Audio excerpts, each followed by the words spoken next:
Hello and welcome back to Trivia Tuesday. It's week 7, and in week 6 I had a theme of large things.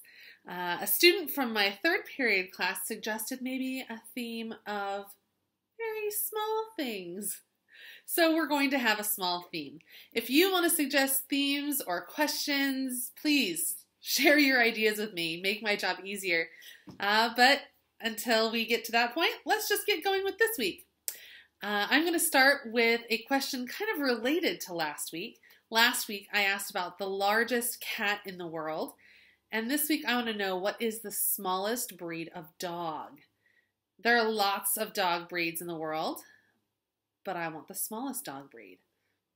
There are some that are teacup breeds, but none of the teacup breeds are actually the smallest. The smallest breed is fairly common, and here's my hint. It does share its name with a state in Mexico. Did you guess that one? Pretty easy.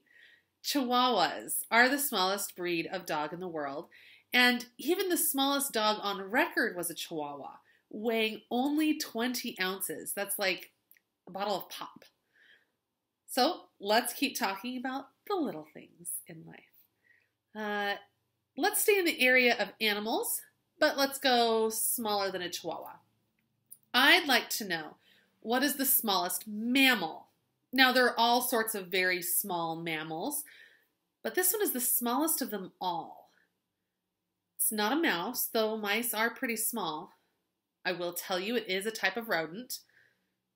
Now, some people say that the bumblebee bat from Thailand is the smallest when you measure it by length, but that's just because the bumblebee bat doesn't have a tail. The smallest animal in the world, are you ready?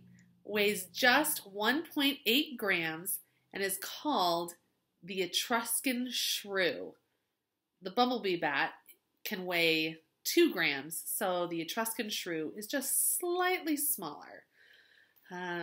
This picture here is a good one to show the scale of the shrew and just how tiny it is.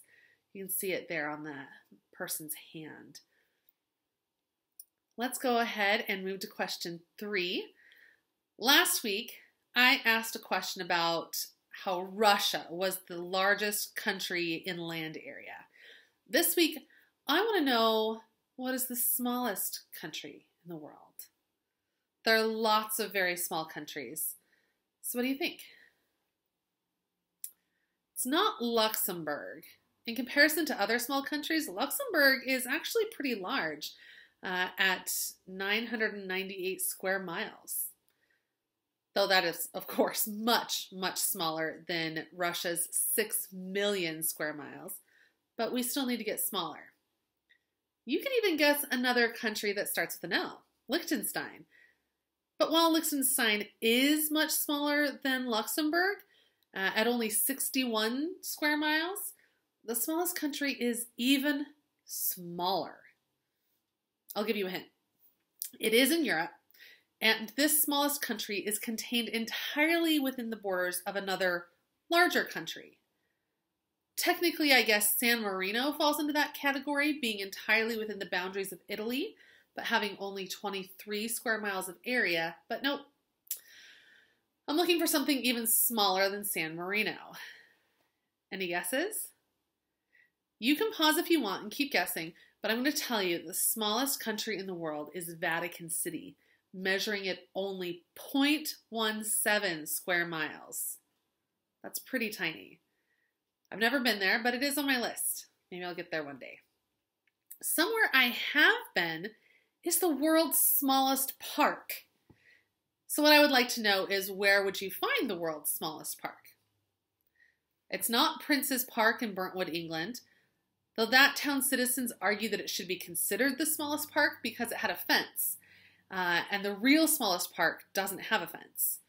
The Guinness Book of World Records declined to even entertain that challenge, and the smallest park remains the smallest park, not in England. The smallest park in the world is in the United States, so that's getting a little bit narrower. Can you get it even more narrowed down for us? If you guess that it's in Oregon, you're on the right track. Can you get even closer?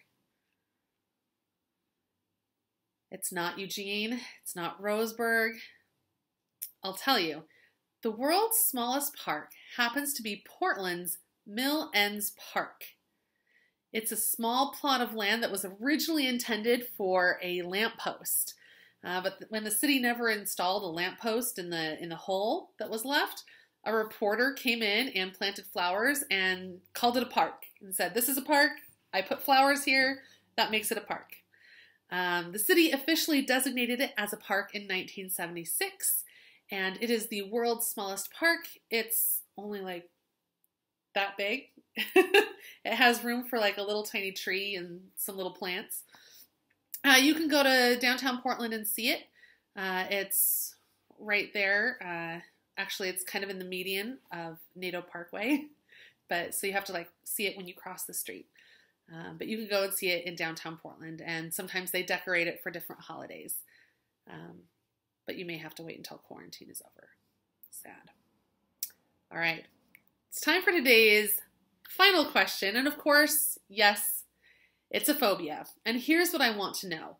What is a mathophobia a fear of? No, it's not a fear of math. And yes, it's fear of something pretty small, but it doesn't mean a fear of small things. That would be microphobia. And while this is a fear of something small, you can still see it, though it often makes more of an impact when you see large amounts of it together. Nope, it's not sand, though it is more noticeable in large amounts. Another hint is that it's something your mom might have issues with. No, not your little brother. It's something small, smaller than a little brother. She might be irritated by its presence. She might have given you a chore to clean it up. Did you get it? A mathophobia is a fear of dust. Well, that's it for this week's trivia. I hope that it was fun for you, and I hope that this week has all sorts of small and not so small joys for you in your life. Stay safe, stay healthy, and we'll do it again on Tuesday. Bye.